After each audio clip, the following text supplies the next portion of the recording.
olwaleero abamu pressure zituli waggulu lwa bya korona bya mwaka gujja tubireke ayina enteekateeka okwo korona kuyinza n'obutabaawo kulonda okumwe ng'asazeewo kuyinza obutabaawo mwezi gwa Desemba oba Novemba n'oli ne gayitingana ng'afudde.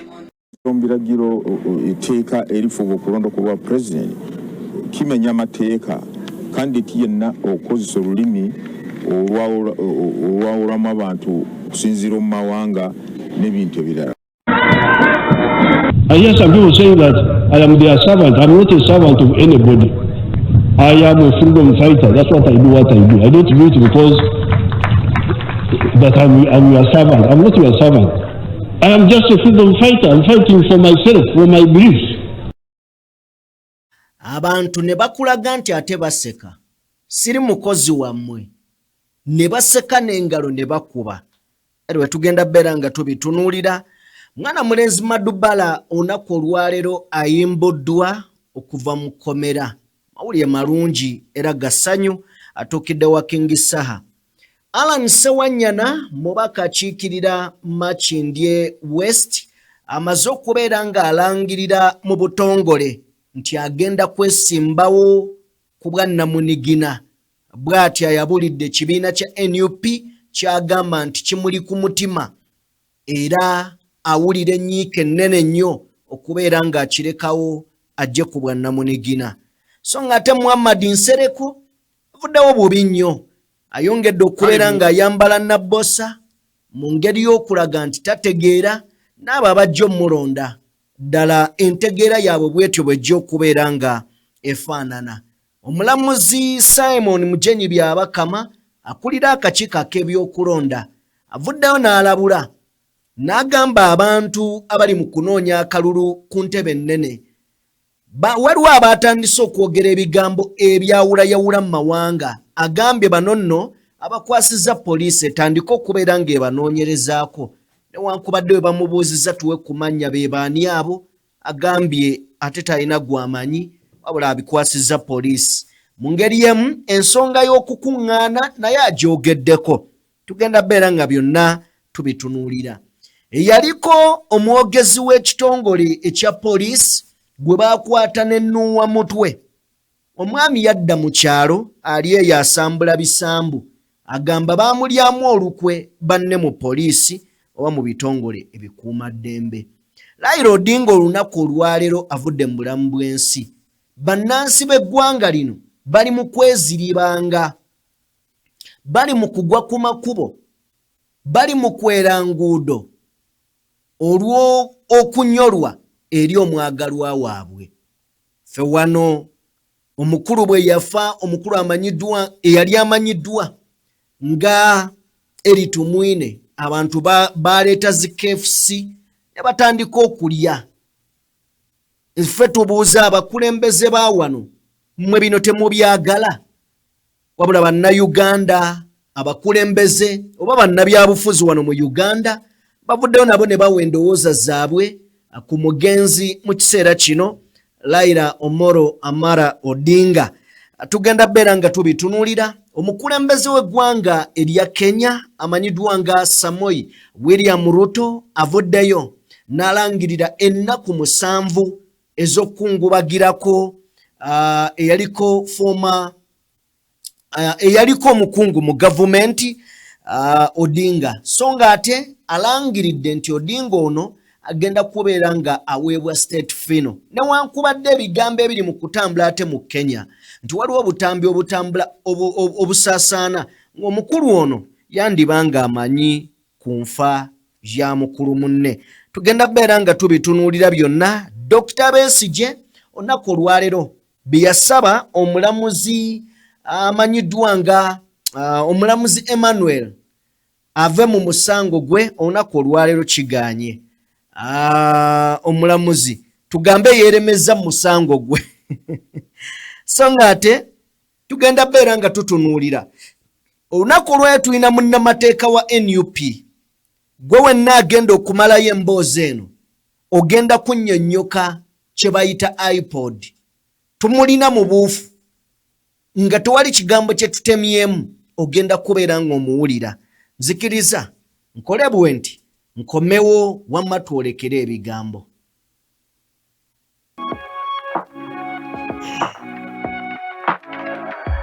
DPTV Uganda, Dawn People Television.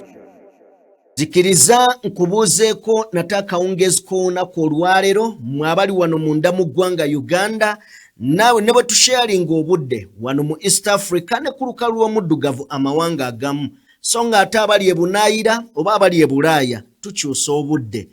Njagala bategeeza nti mbaanirizaako kisinziira ku budde bw'otulabiddeko. Video soko gimpeere like akatwegattako genda maaso n'okubeera nga osubscribinga. Mwebale nnyo mwebalire ddala. Tetubatwala just for granted. Abantu abatwala obudde bwammwe data wammwe ne mugamba kamutugoberere. Mwebale nnyo mwebalire ddala. Twagala kubeera nga tutandika n'emboozi esoose olunaku olwaleero. Emboozi esoose twatandise olunaku ng'omukulembeze Robert Kyagulanyi Ssentamu ayingira disitulikiti y'e Manafwa akosa ne Namisindwa gy'agenze maaso okubeera ng'akuyega abantu basobole okubeera nga bamuyiira obululu. Bobi Wine atuuse eno n'abagamba nti eno tusobola okukolayo enguudo ne zirabikira ddala bulungi era tusobola okuteekayo amakolero nammwe ne mweyagala wabula byonna bw'amaze byogera. Namisindwa atuuse leeti ebyaddala atuuse essaawa nga zigenda mu 12. Ekintu ekireetedde laale y'okubeera ng'ebadde yakadde katono ddala. Kakati abantu bo ke bategedde nti tetusobodde mumuggwannyalwe tetusobodde kubeera nga tumuwulira nga we twagala basazeewo bamuswame ng'avaayo. Basazeewo bamuswame ng'ava ku laale bayimirire ebbali w'amakubo. Mbadde ntunuulira akaala ako bakayita batya? Akaala ako njagala kabanoonyezaako wano waabadde. Kati awo abadde ava ku laale naye nga namungi w'omuntu ekiro namungi w'omuntu ng'akwatiridde ku makubo nga bagamba tosobodde kwogera naffe eri kakati katukulinde ku makubo. Singa kibadde kikkirizibwa ku ssaawa ezo okuggyayo omutwe ayogereko nabo oba oli awo basajja battu bandisanyuse naye tebamulabyeko. Naye kikulu bategedde nti yoyo waabwe kino kibayita omukwano nga si mugule si mukake nga omuntu alinda okusinziira ku kyawulira munda ye. Okusinziira ku kyawulira nti ono ye muntu eyandinkulembedde. Aboogera mbu simanya baba balinze muyimbi awo abadde ategese kivulwawo.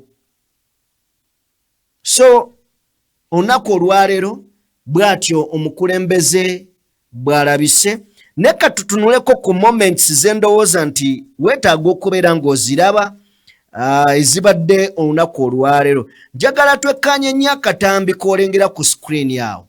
Bwe tuba tulaba abantu abakutte amasimu ojja kwekkaanya nga wano wansi ono omusirikale.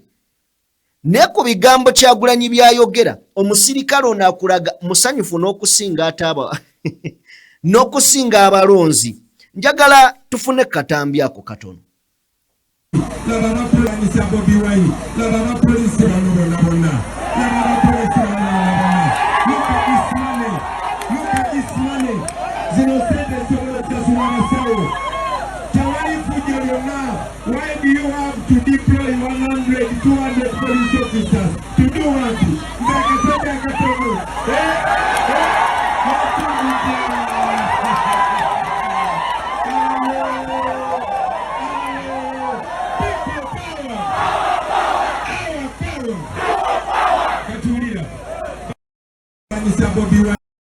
Agambye tetuli bafujjo tetukola fujjo tetulina kigendererwa kyonna kibi. Lwaki ddala kyetaagisa okubeera nga mudiployinga ebyokulwanyisa ebifaanana bwe biti 1,000, 2,000 byonna byaki n'abagamba abasirikale mugenda na kufuna omusaala omulungi. Kakati moment endala gye njagala okuwa yeyo gyabadde enkuba etonnya empitirivu. Njagala otuwe katambi ako. Kino nakyo kifaananyi eky'omukwano. Bano gye bagenda tebagenda kulya mmere, Kyagulanyi tagabaayo mmere. Gye bagenda tagenda yadde gabayo yadde ecupa y'amazzi. Naye basala nga bayita ne mu mugga olw'omukwano. Kiddayo ku luyimba lwa His Excellency Bobi Wine. Wabula bo bagwa mu mazzi naye ebifaananyi bye tebaagala bigwe mu mazzi. Gwogwayo naye ekifaananyi tokisu. Omusajja yagamba nti lwaki kale omukulu talaba ekiri mu ggwanga okutukyankalanya. Mbutuufu Uganda yandifunye ku mukulembeze omujja. Se mu Bobi yandifunye ku mukulembeze omujja. Tuweko katambi kano. Omukazi mumutaase, omukyala mumukwate bambi.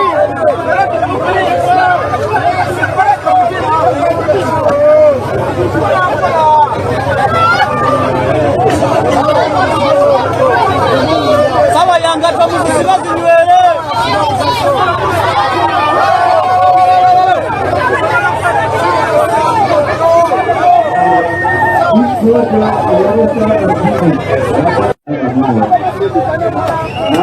Wewe gwachi gwelera gwawo bo bagusima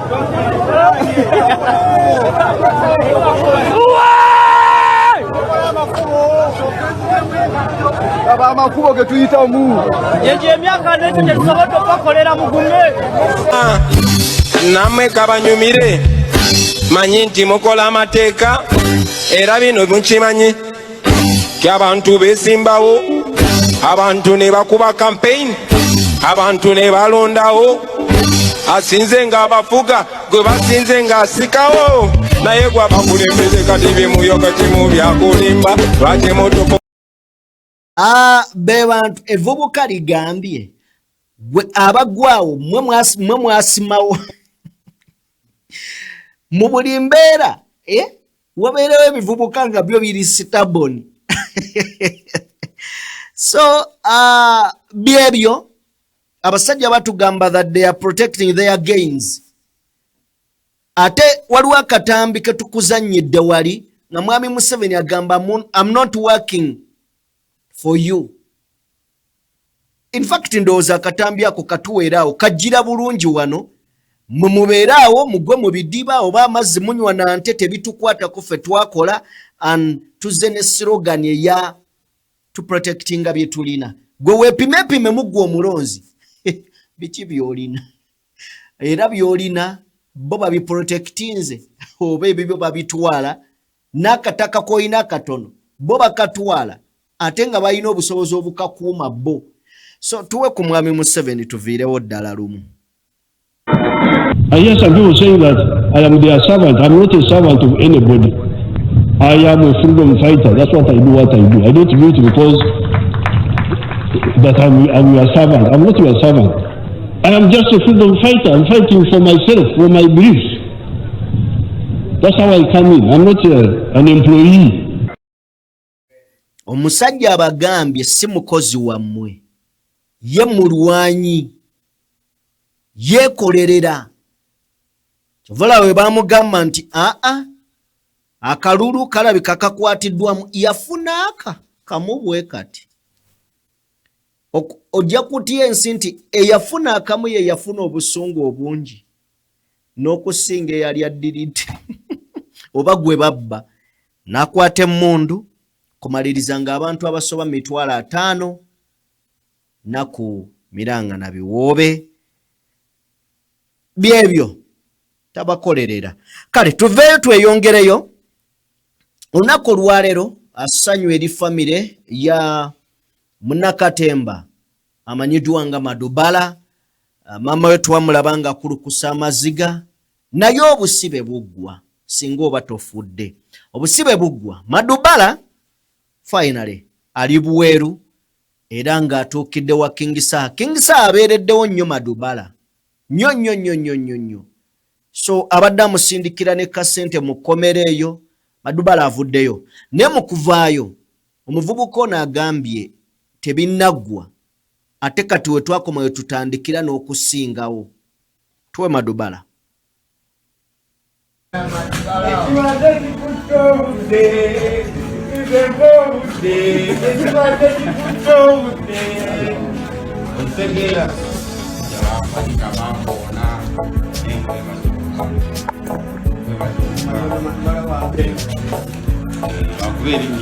Aina katabanya kambala bwejinta kukofa wakakanya katakate kabasiganye polisi osi munjekewa la ebiseera nga bankutte mwaliwa ebiseera kingi yaliwo mu budde obwo Allah wa amaanyi mwana naye tubategeeza nti ate bitandika butandisi bitandika ki butandisi teri kukola ki kuzikiriza kyomanya kati kulya kubitafuta kumuta ku supu n'amazzi kunywa ku mazzi bulamu otegedde teri agambayo kyakabinya mwana kayo kulikirayo ddala mukabula muliro akwagalize ekomera aba akwagaliza ntaana. Madubala kulikayo tutandikirawo obulamu bweyongereyo kosi tebukomaawo bingi byo kyasobola okubeera ng'okola mu nsi nerikwenyumirizaamu oba oliawo bazadde bo abaana bo n'abantu bo. So tweyongereyo bwe tuba nga tuvuddeko awo nzikiriza tugendeko ewa Alan Sewanyana omusajja wa bwino. Alan Sewanyana onako olwaleero alangiridde officially agenda kwesimbawo bwannamunigina naye ng'era abalala abasiiwuusa empisa bwe bakola. Sewanyana asoose kuyisa maaso mu kakiiko ak'ebyokulonda akamanyiddwa nga EMC Electoral Management Committee ya NUP gy'agamba nti n'okutuuka olwali akyalinda results ze tazirabako era tamanyi bwe yakola ne bwe yandifunye 0 yandikkiriza nti asingiddwa. Mu ngeri y'emu Alan Sewanyana ayongeddeyo n'atugamba nti ebibiina byonna ebirala ebibiina bino byagenda ne bikola akamyufu aka NUP takalabangako tamanyi. Tuwe kumboze mu bumpimpi sebo mu kitundu ekyaffe eky'Emakindye West ebibiina byonna bikoze akamyufu naye waffe mu kibiina ekyaffe temwabadde kamyufu ka kibiina kyange mwensibuka kyempeereza temwabadde kamyufu ka kibiina kyange mwensibuka kyempeereza ebbanga lino.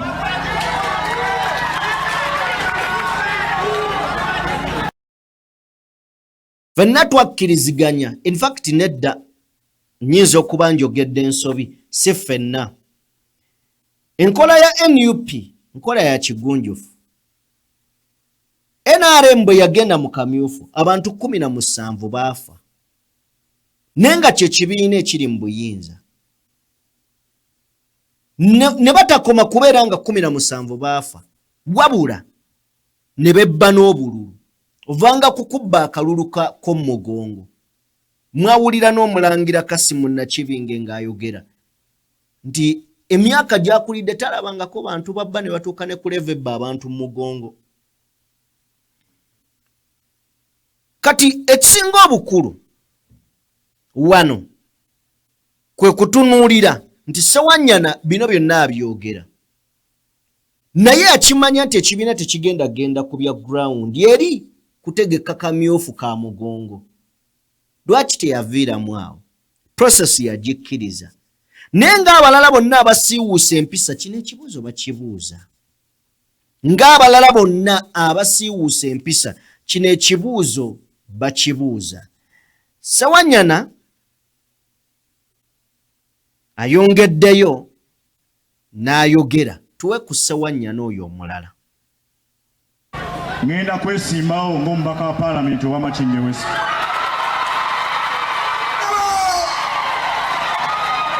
Olw'okuba nze results nkyazirinda ne wenneebaka ez'ekibiina kyange ezaava mu kamyufu ke twakola ne bannange bwe twakola ebibuuzo, engeri gye nzija sijja gibawulira kati naye mukakase ti ngenda kwesimba ku bubaka bwa paalamenti obwa Makindye West.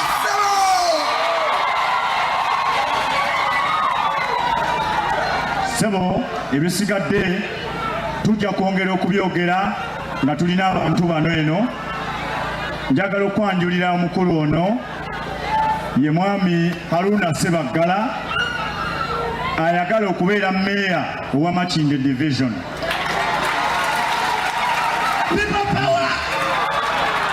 Nga bw'obadde onnyonnyola wano nti mu nzikiriza yaffe mu bukulembeze bwange mbadde sisosola ddiini ate nga nzimba abakulembeze kukyompereddeko obujulizi Sebo Father. Era y'ensonga lwaki ndowooza nti omukulu ono Sebaggala Haruna gwe tutegese obulungi nga ttiimu eno yonna afuuke mmeeya okugombola yaffe ey'e Makindye.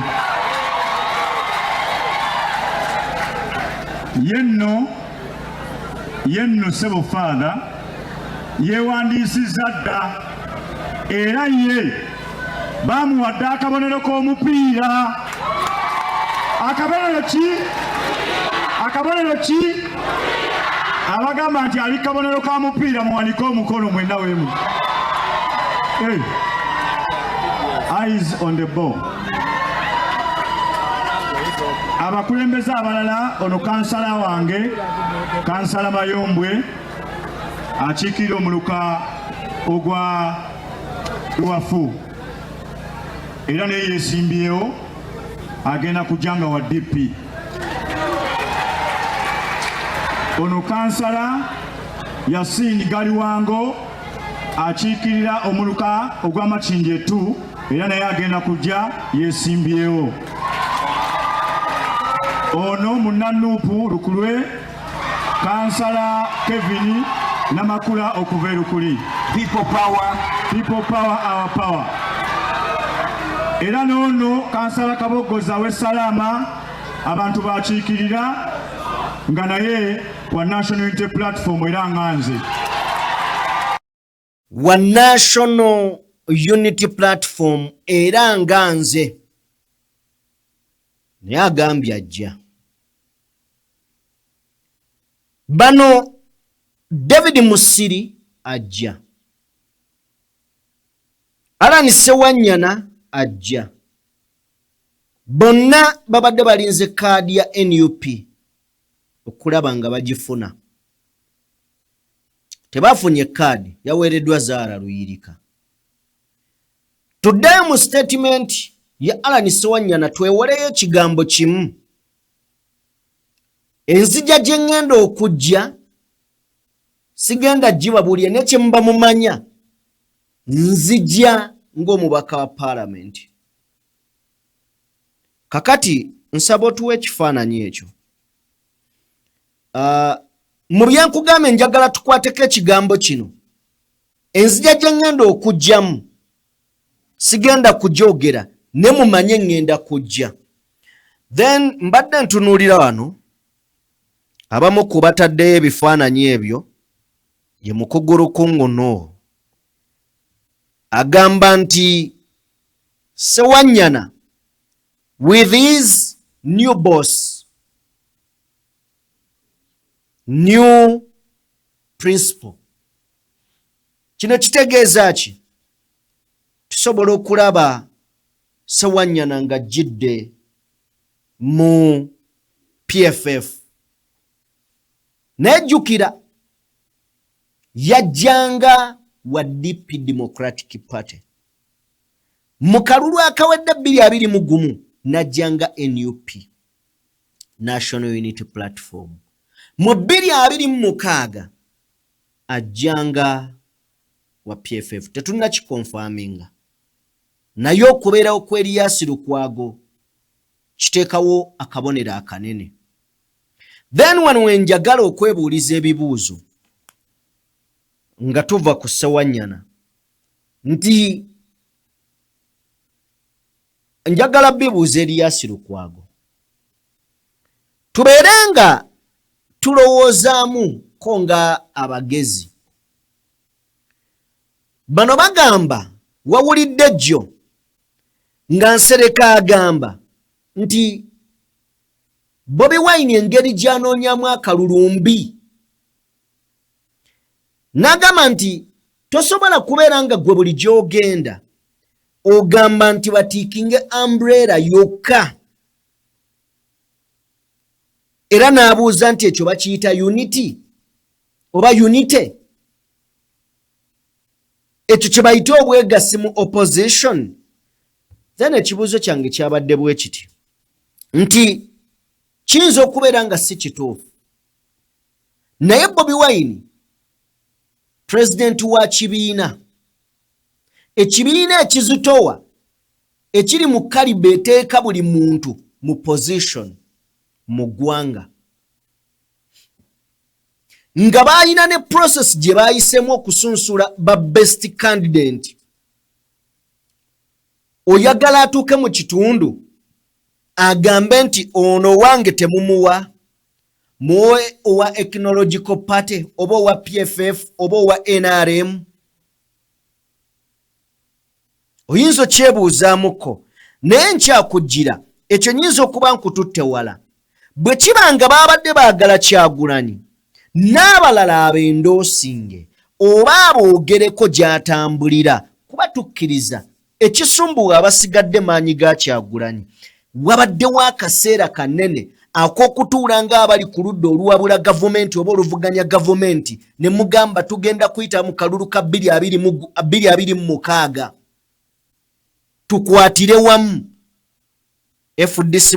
PFF bwe yagenda okukola alliance yagikola na anti eya Mugisha Muntu. Batuuka akaseera akasembayo ate anti ebagamba nti endagaano zammwe tetuziriimu. N'okutuuka olwaleero PFF ekyanoonya ani gwegenda okuwagira ku bwa president. Campaign zaatandika dda, naye kugamba ekyanoonya Nsereko naye akyanoonya. Mpuugale Joe bamukyazizza ku NBS yagambye nti kyannaku bwanyinyimbwa nno, kyannaku nti ku bakandidenti bonna abaliwo siina gwe ndaba agwanidde bukulembeze bwa ggwanga. Bwe ntunulya muto wange Kyagulanyi engeri gy'akolamu ebintu ya kibogwe. Then kati mwagala otusiigira ekifaananyi nti mwagala Bobi Wine gy'agenda aleme kuteekayo bantu, naye nga mmwe abakulira ebibiina n'obwegassi bw'abalema mukole ekitole muveeyo n'abantu bamu. Mwalina kikola nga tebannaba kuteekawo nomination z'aba president, in fact nga tetunnaba nakubaako mutendera gwonna gutuukibwako, ne mukola alliance ne mugamba mulaba ono mulungi bana ono tetumuteekako muntu. Naye omusajja amala okusunsula. Kino kibiina kya byabufuzi si kyabakakyere ng'ebyammwe. Ethnological party wa woyina omubaka tetumanyiwo yadde. Abaffe PFF muli ludda wammwe. So bw'ogatta bino nojja n'ogamba nti mwagala kwegatta, naye nga PFF NUP be makadi gwe bowa ne mugamba mwagala mwegatte, era omusajja atuuke watuuka alonde owa PFF, naye nga bagamba nti nedda mwe muwummulemu, gwe bw'okwata n'osembeza. Mwe basajja mmwe aba opposition abalala abakadde mulya mmere kitugimma abaana baffe. Okula kw'ensi nga kutuyambye abantu bongedde okuzuula ebintu n'okubategeera nti muli bajega. Mubadde nga mwefuula bwefuuzi bagezi. nenga temulina kye muli. Sewanyana kakati apepeya na new principle. New principle yeri yasirukwago. Nenga already akugambye mu statement ye ona wagira NUP era nganze. Tukwagaliza birungi byerere. Kakati tugende ku Nsereko Muhammadi. Muhammadi Nsereko alemezaamu ku mwana muwala Nabbosa. Sabo tuwe video eyo. Kale muwangudde. Nabbosa ye vice president wa Uganda agenze mu UN okupresenting ensonga Uganda strategic plan. Kuba mwaka faananya hapo. First of all, kino kulaga abalonzi ba mu kitundu ekyo nti temutegeera. By even a mere selecting for you a Nabbosa level, kivumo gye muli ab'Emityana nti temutegeera. Okubalondera omuntu bwa kati kiri ab'Emityana okakasa ensi nti bategeera. Muli ku minzaani nno. So kibiina kyalaze nkugambye ab'Emityana minzaani mwe mugiriko. Nti mutegeera. Kuba bo bali babalaze nti bo bategeera kyekimu ne Nabbosa. Nze kati si kyalwana nnyo na muntu. Nagamba akalulu kano kye kagenda okulaga kimu nti UBOS bwe yali ekola census teyatulega bategeera na batategeera. Kati ebyo ebitundu ojja bipimira mu kino nti abo bategeera. Nti bano obwongo bwa munguuba. Oba tumuwe benefit of doubt. Which benefit? Tanaba kugenda ku mupya. Wanje? Mupya. Mu byaki? Mu byobufuzi byonna. Wadde liyezanyira katemba we kakati mumuleese. Kitegeeza ensi yammwe yagezesa buli omuteekawo. Gwe lwaki bw'oba oyagala okugenda mu nnyonyi? Singa bagezezaako ne batuga nti muyinayo flight. Ne tutuuka nga pilot taliiwo. Tukola tutya? Nga tugamba Nabbosa nti tuflying. Tuvuge muuko. Tuvuge muuko. Kale, ekisooka ayinza okubeera omutuufu. Ne mu ndaba ey'abategeera osobola okiraba nti bano balina obulumi n'ekibawujja. Agambye nti tugeze NUP efunye obwa president oba ewangudde obwa president. Basindise ne bagamba nti twagala agenda okutukiikirira mu UN nga baga tukusindikidde Nabbosa. Mutuufu Nabbosa ayinza okubeera nga tali wathe kugenda kukiikirira Uganda mu UN. Yes, kituufu. NUP Nabbosa ekaya aliyo. Njagala Nsereko kala challenge enkerettanyi. Oba ye tebamulaba nti NUP yamuwadde kaadi. Njagala Nsereko challenge ng'essennyonyi oba Muwanga Kivumbi. Bonna abo ba NUP betwogerako. Njagala challenge ng'ezzaake.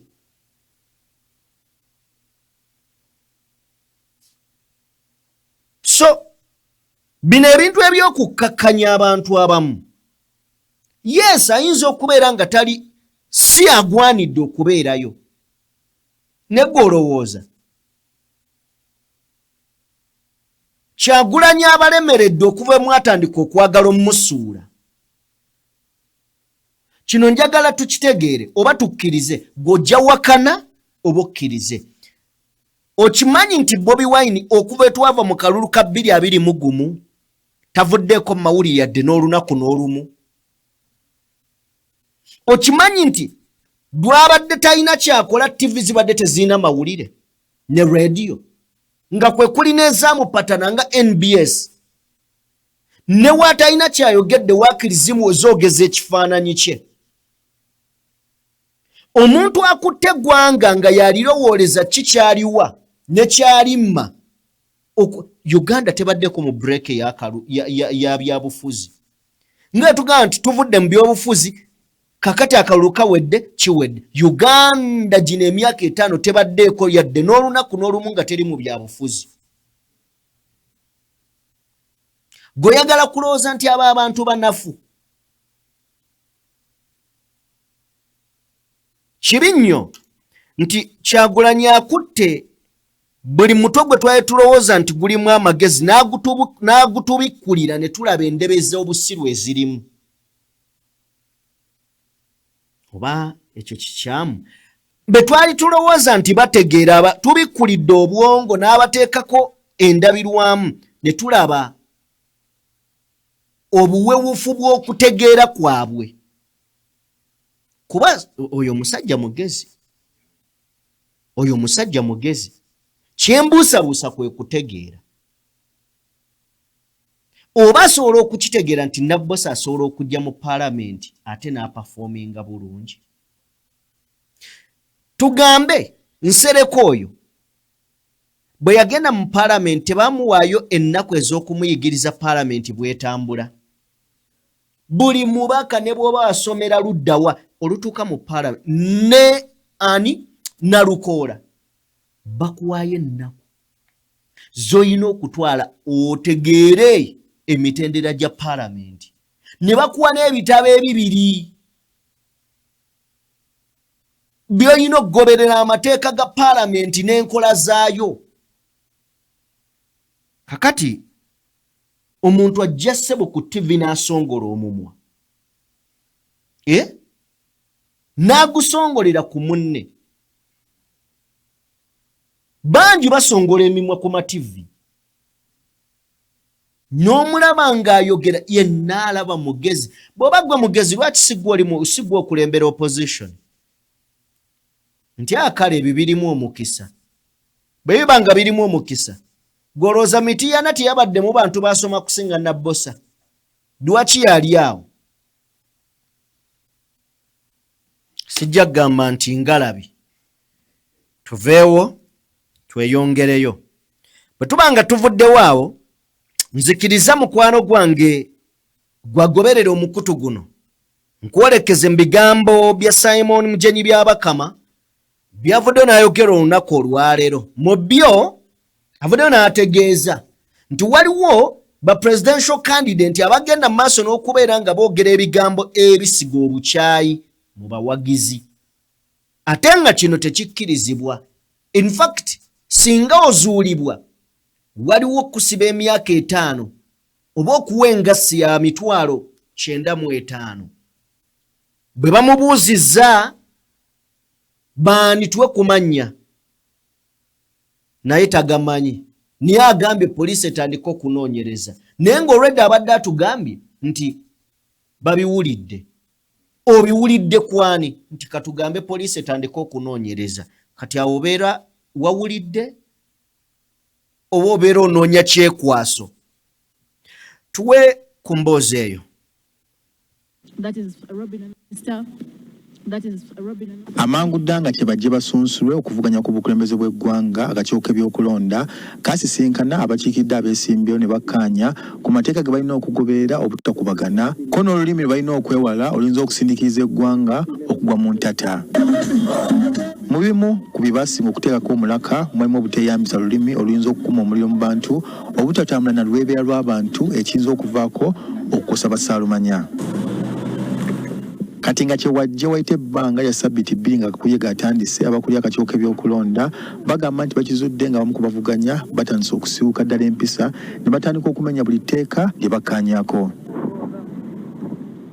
Akulira akakiiko k'ebyokulonda omulamuzi Simon Byabakama agambye nti balondodde kakuyega ono ne bakizula nga abavuganya bwe batandise okweyambisa olulimi olujjudde ebigambo ebyawula mu mawanga kale nga bayinza okutaataaganya eggwanga. Ekyo tukivumirira lwansonga nti okusinziira mu biragiro etteeka erifuga okulonda kwa pulezidenti kimenya amateeka kandidati yenna okukozesa olulimi olwawulamu abantu okusinziira mu mawanga n'ebintu ebirala. Kyokka newankubadde tumusabye atubulire ku bantu be basinze okukalizaako eriiso mpawo gwatubulidde. We are yet to get reports on who has done that, but the police will find out that. It is the work of the police to do that. Ng'oggyeko bino atugambye nti n'ekyokuyisa ebivu nakyo kyongedde okukolebwa, kyokka agambye abavuganya bonna balabulwa obutakigeza. Bw'oba omanyi nti ogenda okuba kampeyini mu tawuni y'egindi, ekifo ky'ogenda gikubiramu kimanyi. Lwaki gwe tuvuga weka n'ogenda abawagizi bo n'obasanga nga we bali oba bo ne bakugoberera. Naye okugenda mu lunyiriri ng'ozibye ekkubo nga tokkiriza abantu balakukozesa ekkubo, ekyo tetukiikiriza. Mu buufu buno akakiiko k'ebyokulonda kawandikidde poliisi yangwe okunoonyeza ku bantu abagwa mu ttuluba lino bagulweko emisango kuba kye bakola kivvoola amateeka agafuga ebyokulonda mu ggwanga. Ogwo guba musango okosa olulimi olwawulamu amawanga oba olusekitarian kimenya amateeka. Omuntu yenna bw'atwalibwa mu kooti omusango ne gusinga gumusinga, etteeka ligamba nti aweebwe ekibonerezo ekya fine etasuka mu mitwalo 96 oba okusibwa mu kkomera kumala emyaka etasuka myaka 2. Ku Lwokusatu lwa Ssabbiiti ejja okutuuka ku Lwokuna akakiiko k'ebyokulondera bwe kagenda okusunsula abeegwanyiza obubaka bwa Paalamenti mu ggwanga lyonna. Bano Byabakama abasabye okweteekateeka obulungi beewala ensobi eziyinza okuzibwaza omulimu guno. Abo bonna bagenda kwesimbawo mujje ne byonna ebyetaagisa empapula z'obuyigirize, osasudde ssente bukadde 3, olina abawagizi nga kyetaagisa omumateeka, ojje n'emmotoka zitasuka 2 ku kifo ky'okwewandisaamu nga buli mmotoka terimu abantu basuka mu 10, n'ekirala n'okusingira ddala kuuma emirembe goberera amateeka nti byonna bitambula bulungi. Ono atubulidde nti newankubadde okusunsulwa kuno kwakukolebwa mu nnaku 2 zokka wateereddwa wiiki 2 endala ng'akakuye ketanatandika abeemulugunya olw'obutasunsulwa bakolweko. Mitamale mwamuwandiisa nga agenda kwesimba kifo bwe kiti naye mu butuufu temwandimukkiriza lwansonga oba empapula ze zibulako oba teyafuna abawagizi abawera and so on. Ono atugambye nti ne kaakano bakyakola ku batasunsulwa ku mutendera gwa gavumenti ez'ebitundu kyokka nga bano kaakano baliko we babatuusizza. Okwemulugunya twakafuna emisango oba kwemulugunya nga kuweze nga 200 ezivudde mu byava mu kusunsulwamu kwa mu local government elections. Naye campaign tezinatandika. Campaign zigenda kutandika ennaku 10 mwezi gwa 11 za local government. Nolwekyo bano abasuubira okusunsulwamu nga kakiiko k'ebyokulonda kamaze okuwuliza ensonga zaabwe nga kasazeemu ne kabawo omukisa okuweewandiisa tebajja kufuirwa campaigns. Raymond Tamale, NTV Akawungezi. Okay, tetugenda sukkako ku bigambo bya Simon Mujenyi Byabakama okujjako kusaba endowoozayo gwe ki kyolowooza ku mboozi eyo. Genda mu comment section tujja kubeera nga twesangayo endowoozayo tube nga tugitunuulira n'okubeera nga tugyanukula. Bwe tuba nga tuvuddeko tulina ebigambo bya Sheikh Kiti. Sheikh Kiti alina obubaka bwatuwadde bwe ndowooza nti bulungi okuwuliriza naddala kuba bwetaaga. Kunze ndowoozezza nti bwetaagisa obuwulira mu kiseera kino. Tuwe katambi ako. Zituli waggulu lwa byakulonda bya mwaka gujja tubireke. Ayina enteekateeka okulonda kuyinza n'obutabaawo. Kulonda okumu ng'asazeewo kuyinza obutabaawo. Mwezi gwa Desemba oba Novemba nole ne gayitingana nga afudde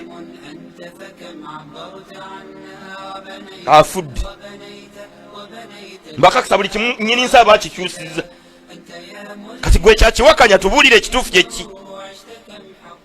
Alina obuyinza n'enteekateeka ku buli nsonga.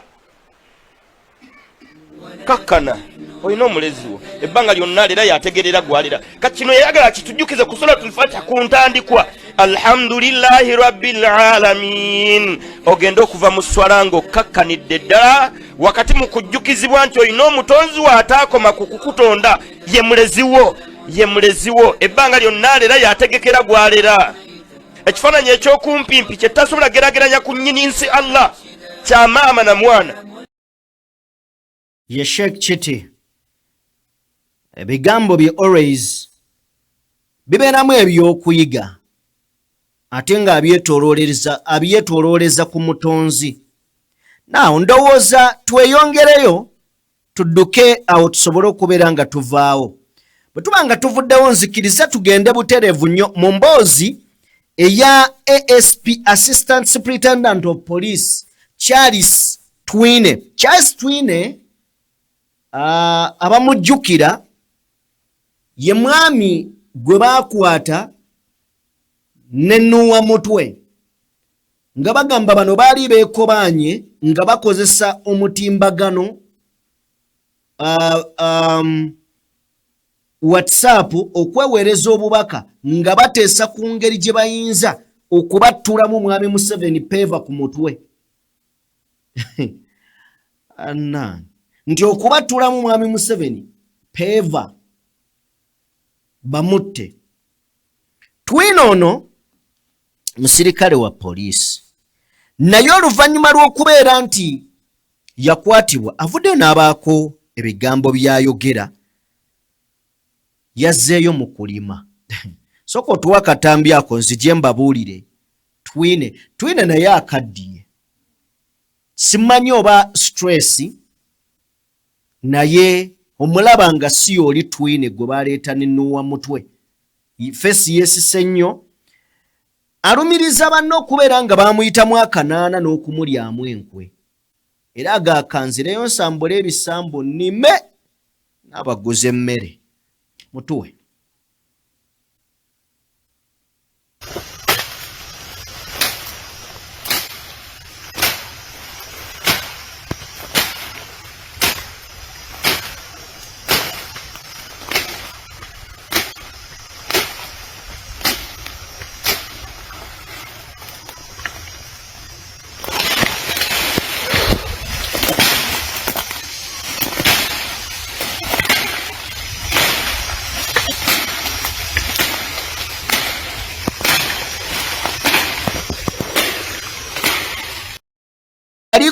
Omwogezi w'ekitongole ekya Uganda Police Force ekyabambega Assistant Superintendent of Police Charles Twine ono yakwatibwa.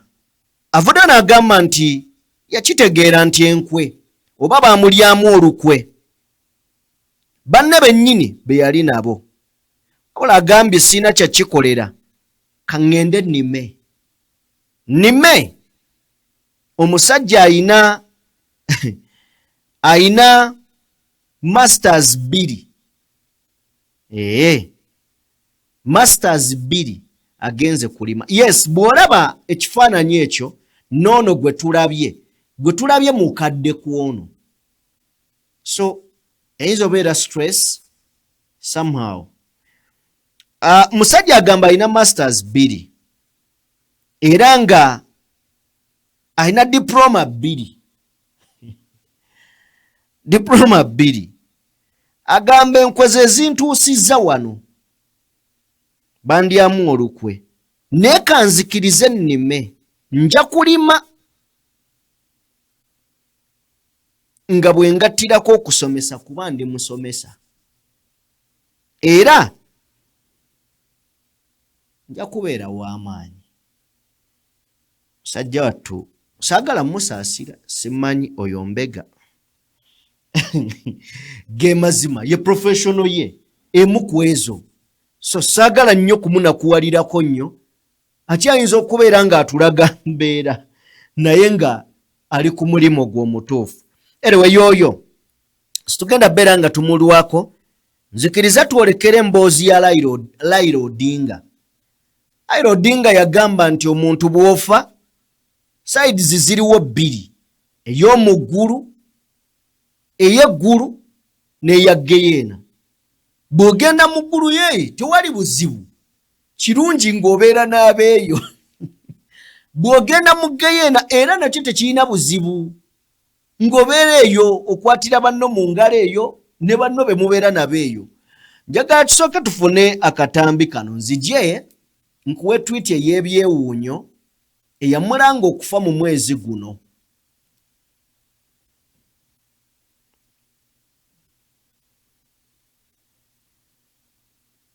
or to hell.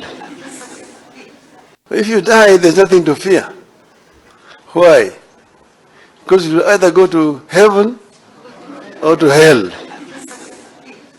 If you go to heaven, there's nothing to worry about. You'll be okay. Even if you go to hell, there's nothing to worry about.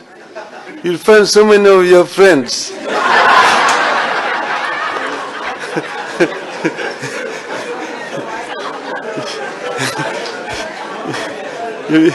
So spend a long time just greeting them. How are you? Before your time for the fire comes. So therefore, don't fear. You have nothing to fear as Kenyans. We will succeed in the long run. Ebigambo ebyo yali abigamba bana Kenya. Era n'abategeeza nti temulina kutya. Bw'onoofa ojja kgenda mu ggulu. Bw'onaagenda mu ggulu era ojja kusangayo bw'omanyi. Ne bw'onaagenda mu Geyeena era ojja kusangayo bw'omanyi munyumye. Okitegedde. N'abaga kati temutya. Musajja wattu obudde buno ne bw'okubira ebidongo mu matu ge. Ne bw'oleekaana ekyo si kitono. Ne bw'omuleeta n'omusalaasala. Takyasobola kugamba nti owange nvaako awo wannuma. Yawummudde dda. Afiiridde mu ggwanga lya Buyindi nga bw'olengera akatambi ako. Naye waliwo kye nandyagadde okutunuulirako. Ye twiti eyakolebwa mu 2024 ng'era nga okufa kwe era nga eyagiwandiika agamba tagenda kusukka mwezi gwa 10 ogw'omwaka guno. Nga bw'olengera awo nga oli awandiise 2027 will be the most interesting election in our history. The political class n'ebirala bye sitegeera. Kakati waliwo eyawandiika wansi nga bw'ogirengera wansi ng'agamba Raila will die in 2025 October. Amazima gali tuli mu 2025. Tuli mu mwezi gwa 10 omukululu yafudde. Tweet gy'olengera ku screen yakolebwa mu mwaka guwedde 2024.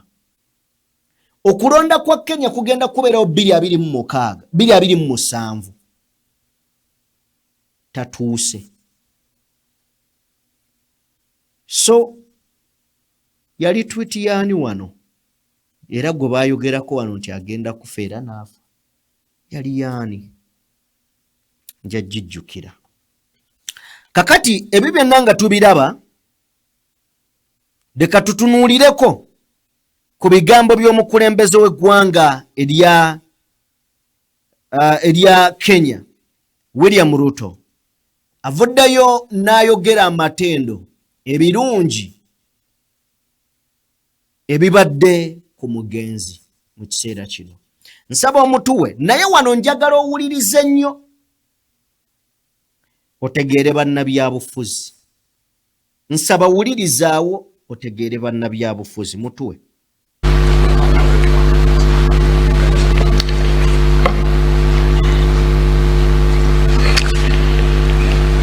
Fellow citizens, it is with deep sorrow that I inform the nation of the passing on of the Right Honorable Raila Amolo Odinga, our former Prime Minister, Kenya's foremost statesman, and one of Africa's greatest sons.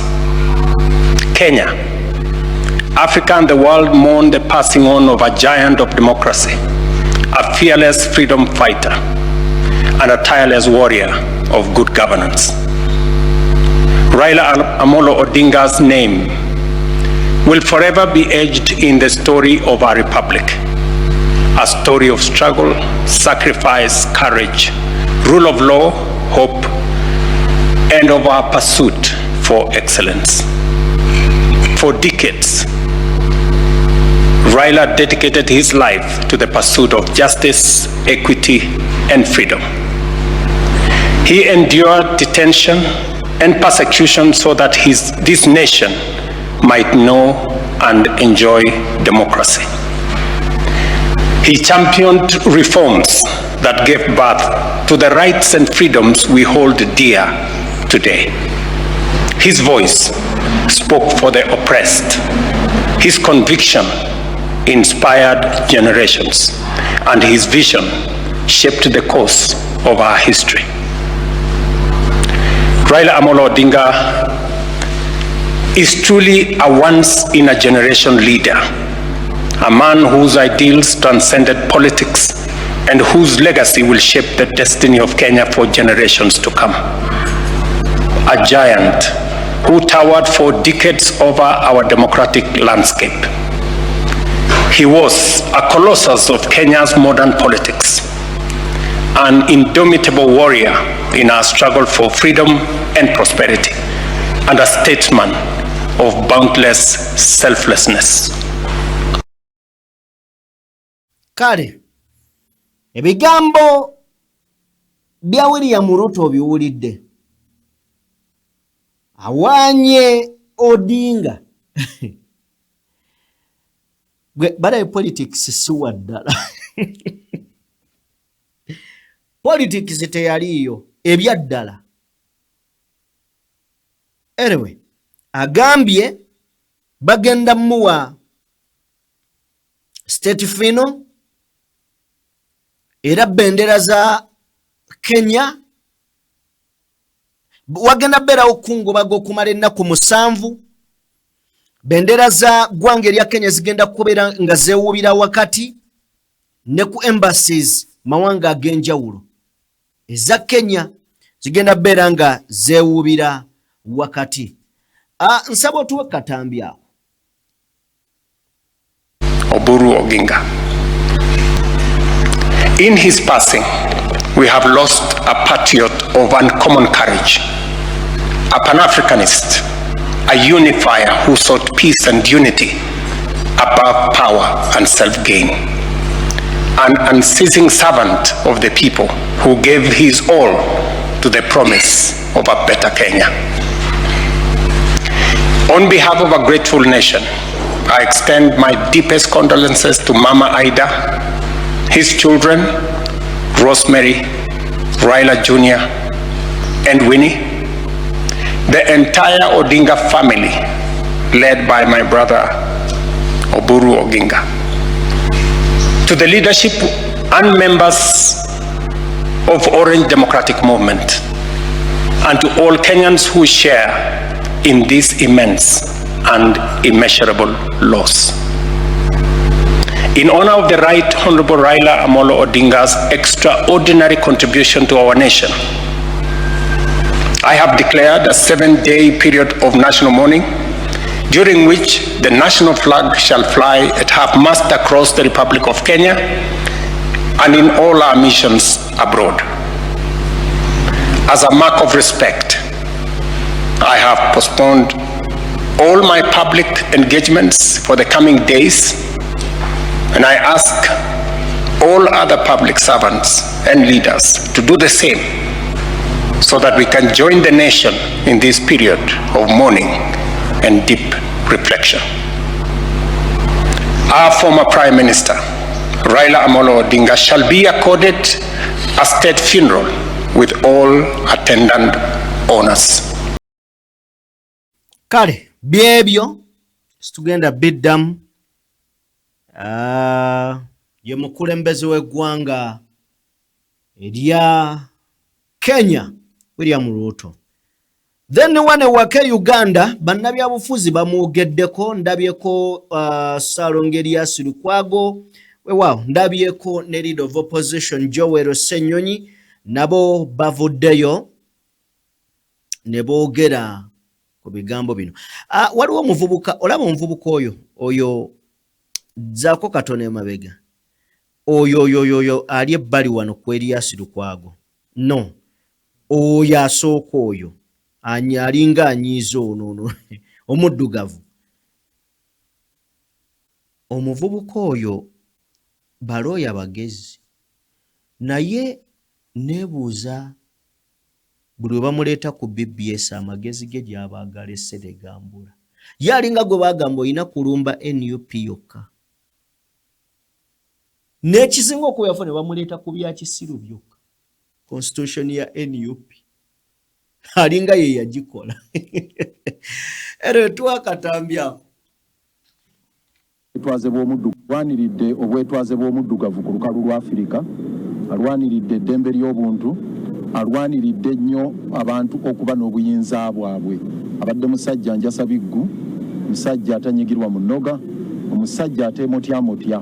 Newankubadde afudde kaakano, okulwanirira eddembe mu Kenya ne demokrasi omulungi tekugenda kumalira okubanga Raila Odinga agenze.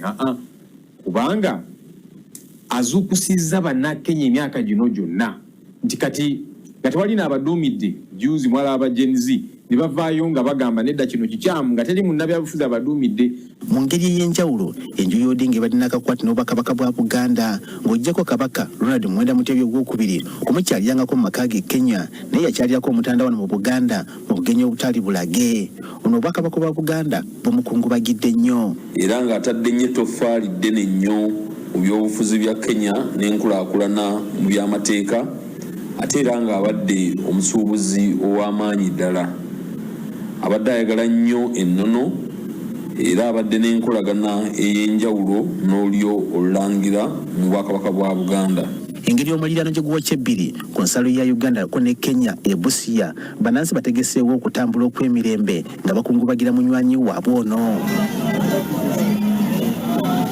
So I want to urge the people of Busia that the best way we can byebyo ebiri ku saidi zeeyo. Gwe weebuuza ali mu gavumenti ya Mwami Museveni, bannansi bagenda kukungubagira. Banaasalawo oli amenya akatiike kwabadde agenda okulya omuyembe kubanga ovuddewo. Oba kijja mwetaagisa kwewola ng'ofudde ali enkoko. Mulina akadde okusalawo ebintu ebituufu. Then katuveeyo sobole okubeera nga tweyongerayo. Bwe tuba nga tweyongeddeyo, bwe twasembayo mu musango gwa Kano Kiiza Besigye ne munne Aj Obedi Lutale baali baagaana omulamuzi Baguma Emmanuel okubeera ng'abeera mu musango gwabwe. Era baagaana okujja mu kkooti nga balagira oba nga basaba ave mu musango gwabwe. Olunaku olwaleero wabaddewo okuwulira ensonga yaabwe. Wabula era mawulire mabi. Ensonga yaabwe teweereddwa kimwagaanya. Baguma akyaliwo nnyo. Oba baagala bajje bawoze oba tebaagala babeereyo mu kkomera. Temujja leeta kajanja oli eyamuteekawo amumanyi ate mugamba aveewo. Ne lino ddembe lya musibe okwemulugunya n'okulaga obutali bumativu naddala okusinziira bwalaba omusango gwe gutambulamu. Kikkirizibwa okugamba nti omusango gwange baguwa omulamuzi omulala. Lwakuba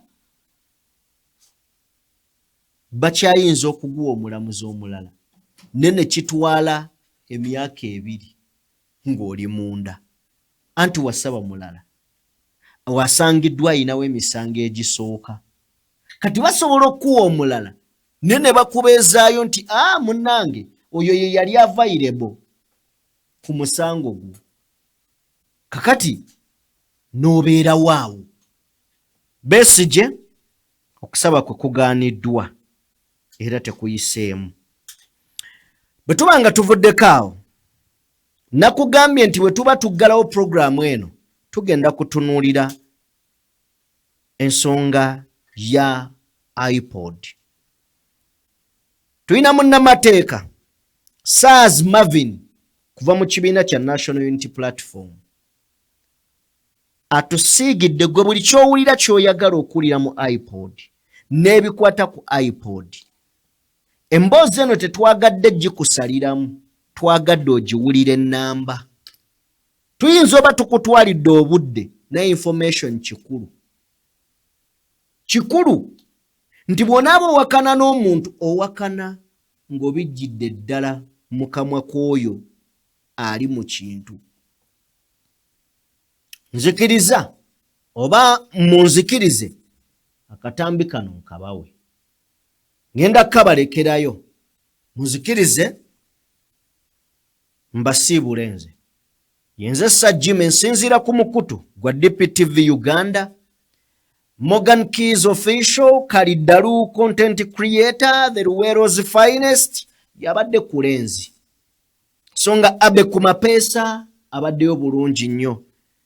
Abe gwe mulaba oyo tannaba kuwasa.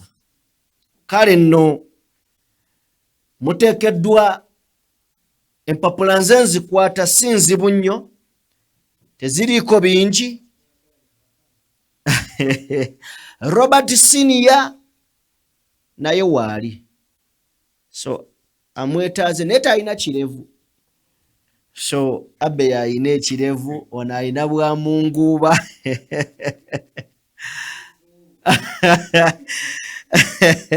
So Katonda omulungi ow'ekisa, njagala abanjagalire, abampeere bye munjagaliza, mubeere bulungi, balekedde akatambika.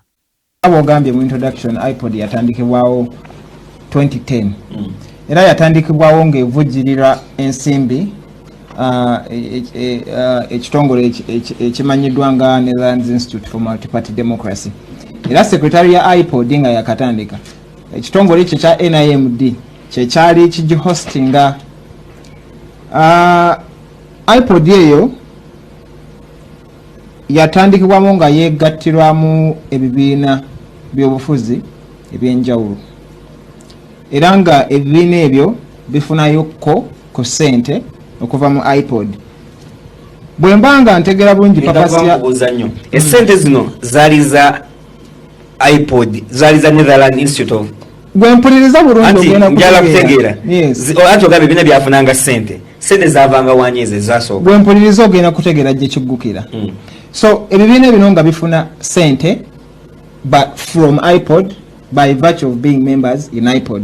Ssente ezo nga ekitongole ekiziteeka mu iPod bakiyita Netherlands Institute of Multi-Party Democracy.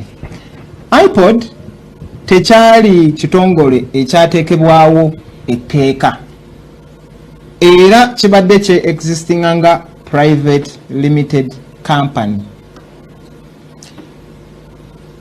Mu 2010 still Parliament yakola ennongoosereza mu Political Parties and Organizations Act. Etteeka eryo ngambye ebibiina by'obufuzi. Etteeka eryo ebibiina by'obufuzi byonna ebiri mu Uganda mu bifomingibwa. So Parliament nekola ennongoosereza mu tteeka eryo neteekamu akawaayiro ke tuyita section 14A. Nga akawaayiro kukagamba nti buli kibiina kya by'obufuzi mu ggwanga ekirina bammemba mu Parliament kijja kuweebwanga a percentage of the public funds government zeina. Public funds tutegeeza ki? Emisolo gwe nange gye tusasula, amabanja government ge yeewola nga ffenna collectively nga citizens tugagaranti nze n'ebintu ebirala. Those are public funds. Parliament negamba nti buli kibiina kya byabufuzi kijja kufunanga a percentage based on how many MPs bekirina. Kati provision muteeka eryo okufaninga political parties. That money eziri mu Political Parties and Organizations Act ndala. N'ebibiina ze baali bijja mu iPod essente ezo nazo ndala. Zino eza Political Parties and Organizations Act Electoral Commission yebadde jjange ezigaba. Era kutandikira ddala 2010. Fast forward NUP ejja on the scene, tufuna ababaka 57 mu Parliament, and by virtue of okubeera n'ababaka abo 57 ne tubanga by law ekibiina kyaffe kiri entitled okureceiving sente by operation of section 14A of the Political Parties and Organizations Act. Ekyo kimu tuba tukyali awo nga tutuukiridwa aba iPod n'aba iPod nabo baagala NUP ebeegatteko era ne mu iPod naye wali akasente kaayo akalala. NUP bwetunula mu mpapula za iPod nga tezitegereka kuba nkugambye iPod yali operating nga private company. Recently nazzemu nenjikeberako nendaba nga bagiwanduukuluddeyo mu URSB but wabanga lwaki disputing and we badde operating banajja mawulire ne baclarifying. So NUP bwegaana okuyingira iPod yabatuukirira bagundi twala bamwazze ku scene mwina n'abakataano mujje mutwegatte nkugambye the mere fact nti NUP yafunye ababaka mu parliament automatically by law charge entitlinga to the money era sente yazifuna okutandika May ezitali eza iPod May 2021. So NUP egaana okuyingira iPod kuba number 1 formation yayo tetegerekeka private company ate kibina kyafuza ate tuli mu gundi negaana. Ekyokubiri already at that time waliwo okwemulugunya from political parties already ezali muki mu iPod zigamba tutudde summit nyingi tukola resolutions tezi-implementing bwa ebimu ku bibiina by'obufuzi byemulugunya at that time banzukira bungi balimu ne UPC. Anyway, long story short, NUP egaana okuyingira iPod abali mu iPod basigala bafuna akasente kaabwe. NUP efuna akasente kaki ka Political Parties and Organizations Act eziri muteeka. Yes, NUP began okuyingira iPod. This is what happened. The Netherlands Institute of Multi-Party Democracy NIMD ne pulling out of iPod nebeera nga tekya receiving ki fund ebibiina ebiri mu iPod nebiba nga tebikya receiving ki sente kakitandika kakivujjirira n'agamba nti bwe tuba nga intention yaffe ya kufosteringa dialogue naye nga the second biggest party in parliament teri represented ate tuba tukyali ku ki ne pulling out negamba we shall come back nga mulese NUP on board. When was that? This is 2022.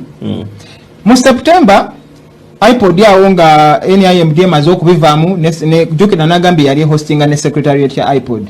So NIMD bwe bivaamu iPod esigala mu bbanga ne bagenda ne banoonya yakayumba eyentinda ne babeera eyo neyabagoba nobagoba ati bwe ngamba nti sikya hostinga wano beno ni ku Steve nonyako ewalala gy'okolera oba olina kweyiya iPod netandika okweyiya. So mu September nga 2022 kye bayita iPod Council bameetinga guess who? Minister of Justice and Constitutional Affairs Mukolo Robert Mao. Mukolo Robert Mao jukira baali bakamuteekako nga Minister wa Justice mu July omwaka ogwo gwe gumu. So bameetinga Mao oyo ne beemulugunya ne bagamba iPod twatufuna sente mu NIMD yakivaamu tetukyafuna sente. So guess what they did? Ne basaba nti ku sente ebibiina by'obufuzi ebiri mu parliament zibe bibadde bifuna by operation of the political parties and organizations section 14 bajjeko 15% bajjeko obutundu 15 ku sente ebibiina by'obufuzi bino gye birina okufuna mu mateeka bazisindike wani ewa iPod mbuzirwaninga emirimu gyaki gya iPod jukira abadde avugira iPod akikoze ki akivuddemu. Of course minister ne Mao yenyini byayogera ku NUP awo bingi ebimu ku byagamba agenda concentrating ku NUP okumala emyaka emeka ebiri nti anagenda okumala whatever byagenda okola nga NUP tekyaliwo n'ebirala. So netubeerawo NUP nesigala ku stand yayo tetuyingira iPod kubanga number 1 it's not a creature of it's not a statutory body terinti tewali teeka yonna litukomperinga kubeera mu iPod sente za iPod tetuzeetaaga already tufune zaki za political parties eziri mu mateeka. Maybe nga sinagenda maaso kankuwe some sort of background why it would be necessary to fund a political party. Political parties emirimu gye zikola sijjazo zongazo n'abagirimu mirimu gya ggwanga and the entire public, and the only way the public can hold these parties are there's no way a public part of whose taxes do not go to these political parties or these public bodies would now stand up and demand for accountability from these parties. Era ekintu ky'okufundinga political parties it's everywhere, even in the US, it's in Germany and many other countries is practicing enkola ya demokrasia. So anyway kanzire wali malirize mu bufunzi NUP esigala egaana okujoininga iPod tefunanga ku sente iPod nemu era tegisaba mu mu 2025 baleeta ennongosereza mu political parties and yeteeka mulimbadde mubakwatirako mwe tubadde tufunira ssente si mu iPod nga tubagamba iPod tetwetaaga gye gatako kubanga teri muki mateeka tewali teeka litulukwalinga kubeera member so baleeta ennongosereza mu Political Parties and Organizations Act ne bakola kino ne bagamba nti from now on iPod is an organ of the National Consultative Forum. The National Consultative Forum is a statutory body formed under the Political Parties and Organizations Act. Era mweyo body NUP tuli ba deputy chairperson. So eteka ne bali amending ne bagamba nti kakati iPod egenda kubeera part of the National Consultative Forum where NUP is already what? A member. So buli member wa National Consultative Forum abagenda fuka member wa iPod by common sense. But this is what the law went ahead to say. Eteka ne ligamba nti era ne luluka yalinga buli alina representation mu parliament okubeera member weyo iPod eri mu NCF. Eteka lye limu lyagamba kino and it's the most important. Lyagamba minister wa justice mu Luganda kyeki wa mateeka ne sigedda muzo mikale minister oyo alina okukola kye tuyita statutory instrument abatakitegera bulungi. It is a rule, a set of rules is clarifying etteeka eryayisiddwa ligenda ku implementing bwalitya atekewo amateeka agalungamya butya political parties ziyingira iPod n'okugifuluma. Statutory instrument eyo bw'omala ogiteekawo ogigazetinga mu Uganda Gazette then n'omala n'ogenda n'ogiteeka kye tuyita n'ogiteeka mu parliament either negyaprovinga oba negigaana. Etteeka eryo lisayiningibwa mu June 2025. So iPod okweexistinga nga kati bwe existing under the law kyatandika mu June 2025.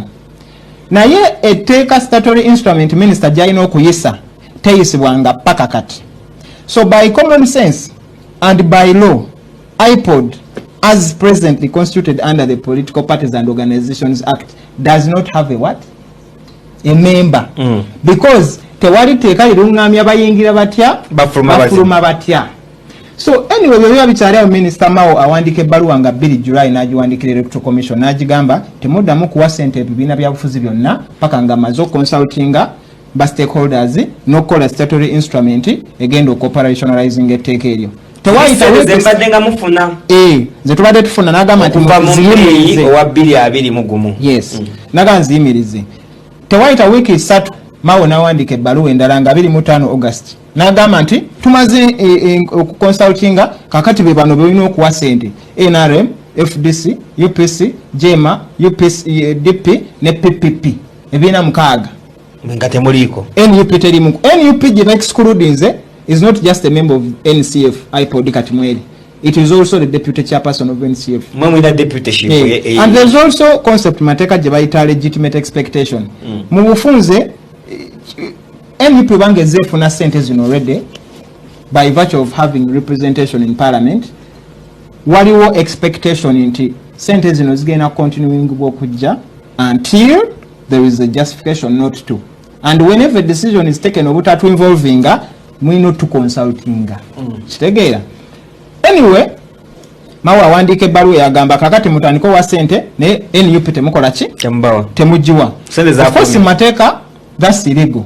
So this is what NUP did. Ne tuwandika amabaluwa nga tugawandikira EC ne Minister of Justice nga tubalaga nti kyemwagala okukola kino tekiri mu mateeka. Tetwakomawo bwe baagala otuuliza ne tugenda mu kooti ne tugamba nti okukeera ku macha minister nasala nti NUP terina kuddamu kufuna ssente. Kimanya amateeka olw'ensonga netteeka kwa basing baterina kola ki? Terina bakubeera nga liri mu nkola. Tasobola kugamba nti ssente tuziwadde bano ba member ba iPod nga technically tewali member waki wa iPod. So paka kati NUP terwanira kubeera member wa iPod era terwanira kufuna ssente zaki za iPod. In any case tulina petition endala mu Constitutional Court nga tuchallenging amendment ya making a iPod to be part of the National Consultative Forum. So temuna wandikira iPod. So NUP njagala ntegere bulungi. NUP tenaba kugenda mu court gamba nti lwaki batulese out. We are simply challenging the exclusion of NUP from the funds that it has been receiving since 2021, even without having to be a member of what? IPOD. Ebyo byonna nga bikyali awo waliwo practicalities eziri involved. NUP si kibiina kya buyeekera, si kibiina kya kinoomu. It's not some kind of NGO. Nga bwe nagambye emirimu gyekirwaninga emirimu egyo giri in the public interest. Kyetaaga ssente okulwaninga kubanga rugimu eno yemu yegamba tufuna ssente okuba mu bali b'ebisiyaga simanya tufuna ssente mu kina biki. So bw'ojjawo ssente ze tubadde tufuna mu tteeka liri bagamba nti ssente ezo bazibawa one okubayamba okuparticipatinga mu elections. Number 2 okulwaningayo day to day activities. Bw'ojjawo ssente ezo manyi kyoba okoze oba okuripolinze kibiina ky'ebyobufuzi. But we already have a trail of bad faith in Museveni already about that janga agambe kibiina kya NUP tugenda making sure tekyafuna ssente ne comments zama about NUP zerogera. So in brief kikulaga nti ebikoleddwa bino byonna biri in bad faith. So NUP yakubira endulu mu court negamba nti lwaki batu excludinga based on an illegality.